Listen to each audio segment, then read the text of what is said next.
পুষ মাসের শীতের মধ্যে কত কষ্ট করে কামলা লই এক একটা লাগাইছি। তখন দেখবেন এই ক্ষেতটা বাইরে হইতেছে, গলা উঁচা ধান হয়েছে। এই ক্ষেতটা আমার কাটতে নিছে গা।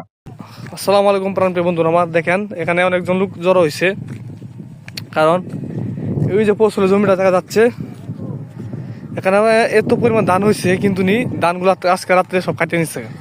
তো এই নিয়ে কিছু কথা বলবো। হ্যাঁ, এখানে অনেক লোক যাচ্ছে, আর বিশেষ করে আমি আমার পিছনে আমার যারা তবাই দেখতে পাচ্ছেন, দেখেন এত সুন্দর সুন্দর ফসল।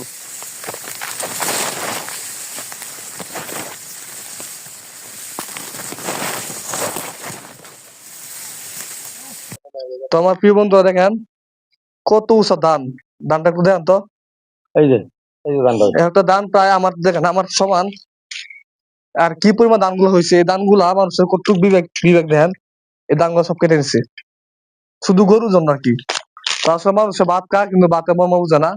মানুষের বিবেক বলতে কি আছে পৃথিবীতে, এটা প্রশ্ন আপনার কাছে রয়ে গেল। এই যে এত সুন্দর এই ফসল জমিটা কত কষ্ট করে লাগাইছে ভাই। হাত ভাঙা দিবেন। এই বিলের মধ্যে পানি ছিল, তারপরে এই যে ধান ছিল, কচুর ছিল, পরিষ্কার করার পরে কামলা লয়ে লাগানোর পরে এখন ধান হয়েছে, এখন এগুলো কাটে কাটে নিয়ে করে খাওয়াইতেছে। আডু আডু মানির মধ্যে লাগাইছি। আরো মানে রাখছিলেন না। তো মানুষের বিবেক আজকে কোথায় কেটেছে আপনারা ভাবেন একবার। আমার এই দেখে দেখেন ক্ষতিটা যে করছে, আমার এই যে গলা উঁচা ধানটা আমার কাটতে নিছে। এই ক্ষেতটা আমার কাটতে নিছে গা। অন কেলা কেলা যে নিছে এটা তো আমরা দেখছি না, রাতের বেলা সন্ধ্যাবেলা নিছে না কুম্বালা নিছে। তখন এই যে দেখুন ধানটা যে নিছে কাটতে, কত কষ্টের ফসল।